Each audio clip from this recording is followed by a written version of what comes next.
सबसे प्यारी है, माँ तू जग में न्यारी है। माँ तू सबसे प्यारी है, माँ तू जग में न्यारी है। अपने आंचल में रखना, अपने आंचल में रखना, हमें वरदानों से भरना। माँ तू सबसे प्यारी है, माँ तू जग में न्यारी है। माँ तू सबसे प्यारी है, माँ तू जग में न्यारी है। पिता, पुत्र और पवित्र आत्मा के नाम पर आमीन। आप सबों को जय यीशु। कल के क्लास में भी मैंने कुछ क्रिश्चियों के ऊपर किस प्रकार अत्याचार भारत देश में चल रहा है, आजादी मिलकर के 70 वर्ष तो बीत गया, लेकिन इस देश में बैठकर प्रार्थना करने का आजादी छीनते जा रहा है। और आजकल चाहे यूट्यूब हो या अन्य जो मीडियास, उसके अंदर कुछ ऐसे वीडियोस फैलते जा रहा है। इसलिए मैं, कुछ लोगों ने टिप्पणी किया, मेरे से आग्रह किया, कुछ वीडियो डाल करके दिया, भिन्न भिन्न ऐसे ऐसे वीडियो बीजेपी सरकार का जो हिडन एजेंडास और धीरे धीरे हमारे भारत देश का संविधान को बदलने का, और जैसे बीजेपी सरकार चाहते हैं उसी प्रकार नियमावली बनाने का, और हमारे इस भारत देश को एक हिंदू राष्ट्र घोषित करने का, उसका तो अनेकों वीडियो देखने के लिए मिलेगा आपको। अनेकों ऐसे लोग हैं हमारे देश को हिंदू राष्ट्र घोषित करेंगे, अन्य क्रिश्चियों को सब भगाएंगे, ये सब बोलने वाला कई वीडियोस हमें देखने के लिए मिलेगा। इसलिए ईसाइयों पर अत्याचार बढ़ते भी जा रहा है। भारत छोड़ करके जाने का नारा लगाता हुआ, लेकिन सरकार उसके खिलाफ कोई एक्शन नहीं हो रहा है।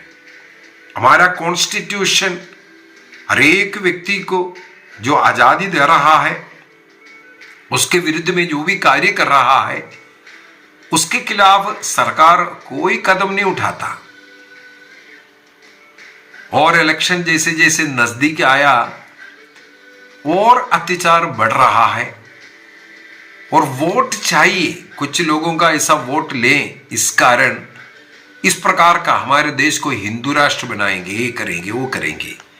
तो मेरे मन में एक डाउट आया, वो मैं पूछना भी चाहूंगा। मान लो आप बार बार क्लेम कर रहा है ये देश हिंदू राष्ट्र बनेगी, इसके बाद क्या इस देश में हिंदू ही रहेगा, या आप ये दबाव डालेगा अन्य लोगों भी हिंदू धर्म को अपनाने का? क्या एजेंडा है आपका? चाहे एजेंडा कुछ भी हो, मैं इसलिए ये पूछ रहा हूं।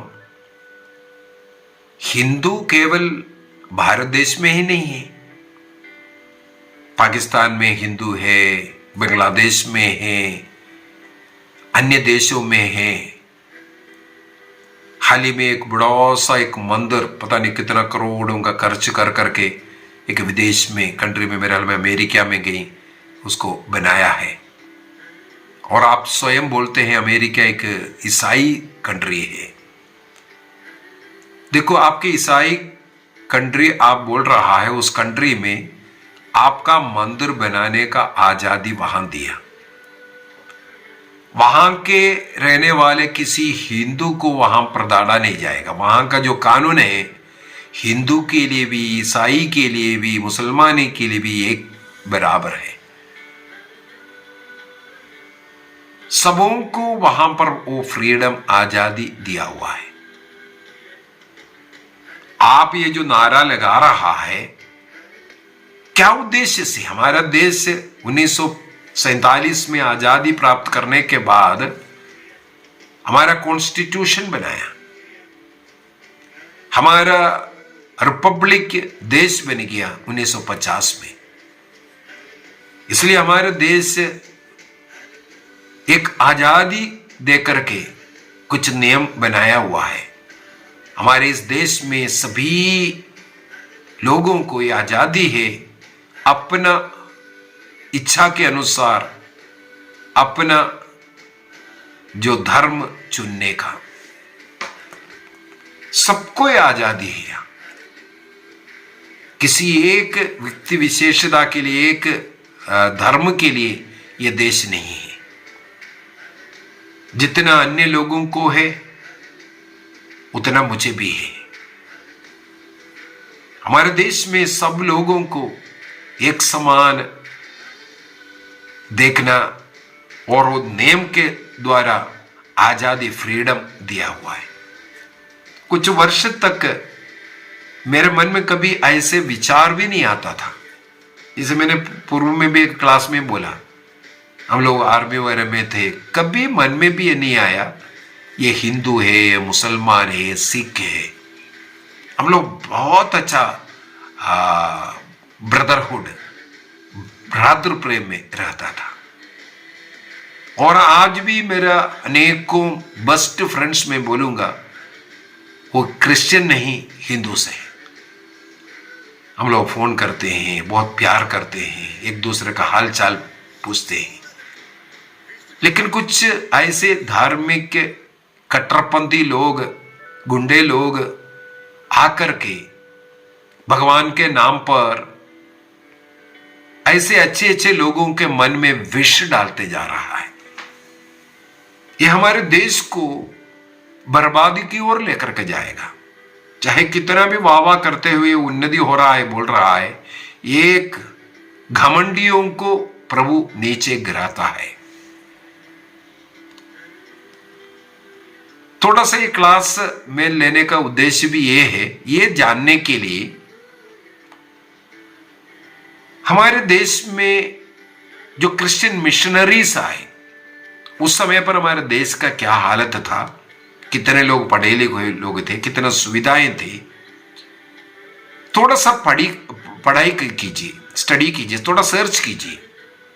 मिशनरीज यहां आकर के इस देश में कितना बदलाव लेके आए, और ये जो किसी भी भगवान है, किसी भी धर्मगुरु है, उनके द्वारा इस देश में कितना बदलाव लाए।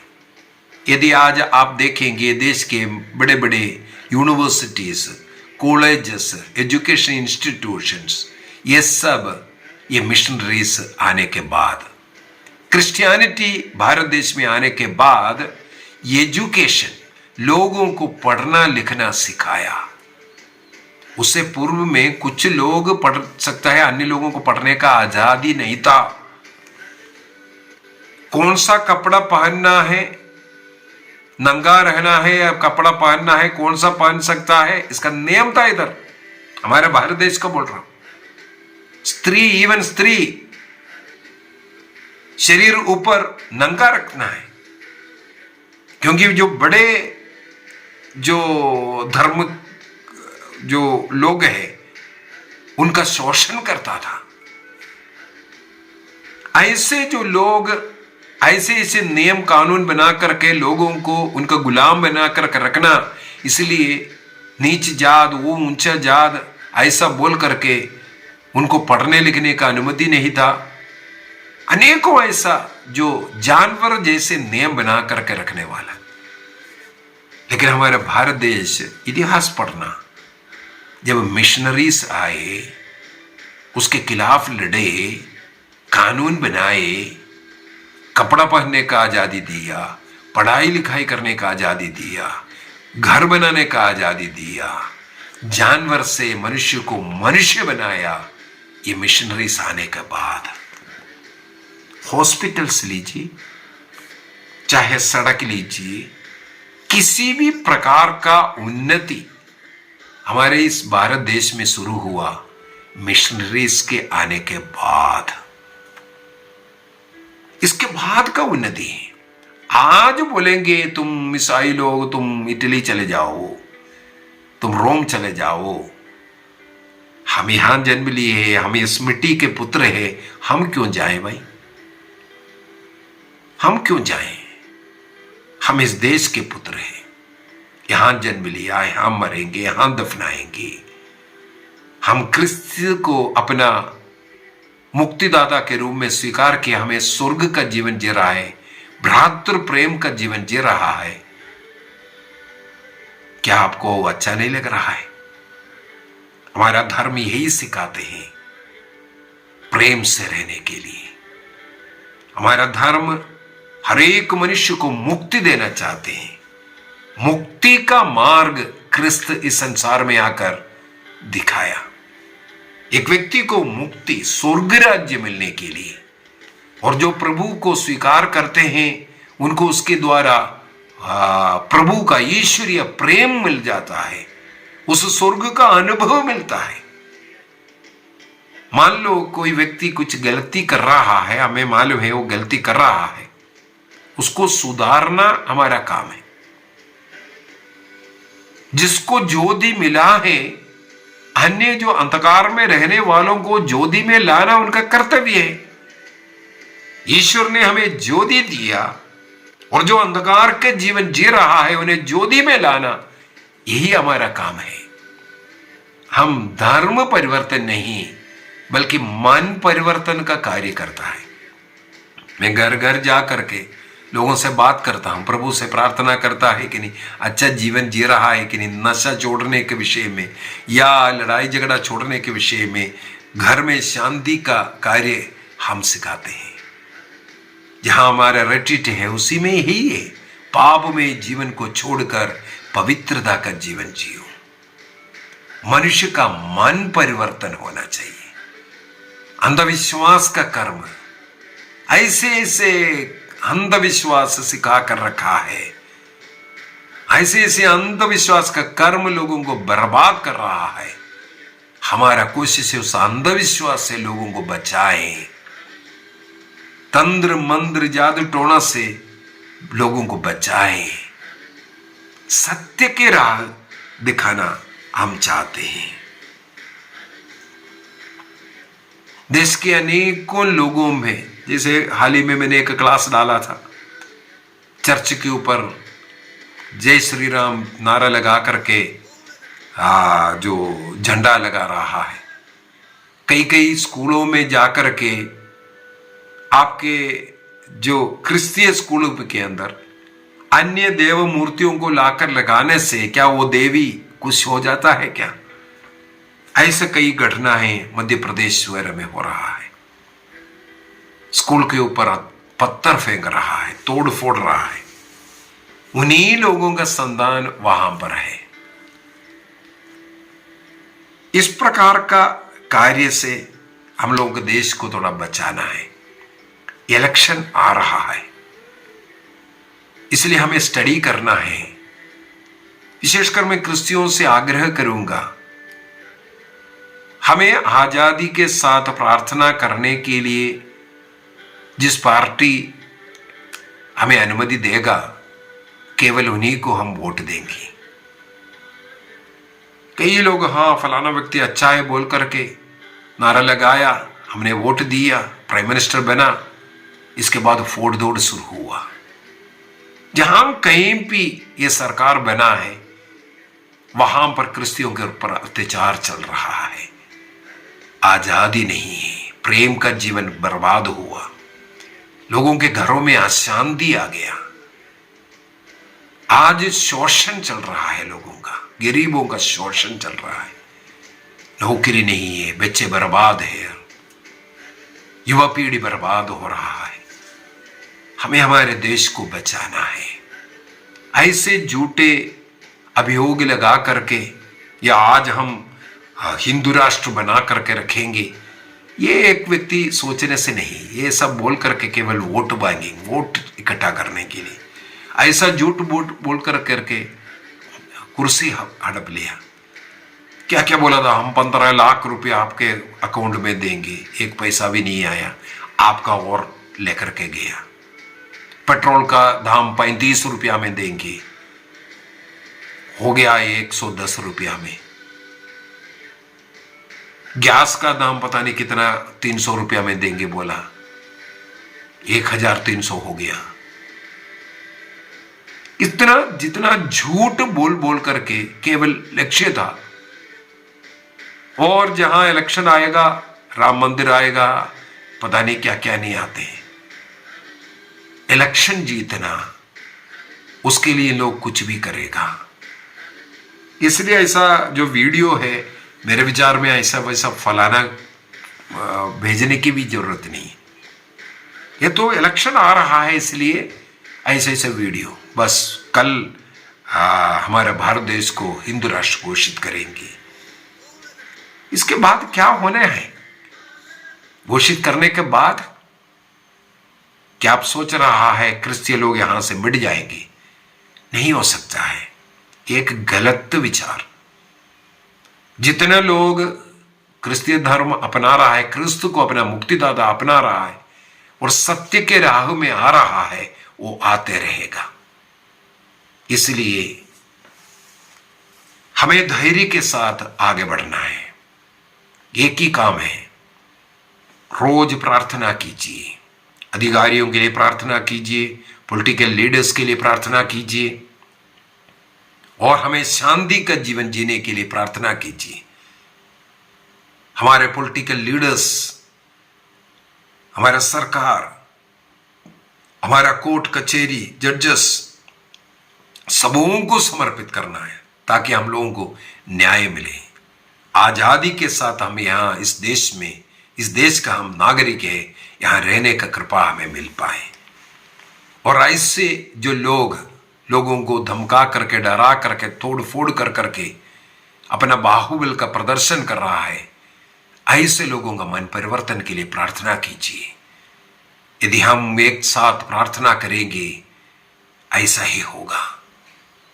हम अपने जीवन में बदलाव लाइए, पाप से दूर रहिए, प्रभु से जुड़े रहिए, दया दिखाइए। प्रभु ईसा मसीह ने भी उनके ऊपर अत्याचार करने वालों को क्षमा किया, सहन किया, प्रेम किया। हां, हमें उसका विरोध जरूर करना है, साथ ही साथ प्यार से हमारे भाइयों के साथ बर्ताव करना है। हम लड़ाई लड़ने के लिए नहीं, बल्कि हम प्रेम का संदेश सुनाने वाला हमारा जीवन दिखाना चाहिए कि एक क्रिस्तीय का और अन्य लोगों के जीवन में क्या अंतर है। प्रभु यीशु मसीह ने हमें पृथ्वी का नमक कहा।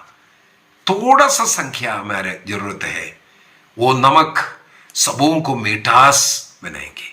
सड़ने से, नष्ट होने से हमें बचाना है उन लोगों को, उसके लिए हम प्रयत्न करेंगे। आइए हम अपनी आंखें बंद करें, प्रभु को धन्यवाद दें, हमारे जीवन के लिए धन्यवाद दें। प्रभु यीशु मसीह को जानने का अवसर हमें मिला, उसके लिए धन्यवाद दीजिए। प्रभु को अनुभव करने का कृपा हमें मिला, उसके लिए प्रभु को धन्यवाद दें। और एक निर्णय करें, चाहे कितना भी लोग अत्याचार करें, हम प्रभु में रहेंगे, प्रभु में रहेंगे। हम मरने के लिए भी तैयार है, हम प्रभु में मरेंगे। पिता, पुत्र और पवित्र आत्मा के नाम पर आमीन। आप सबों को जय यीशु।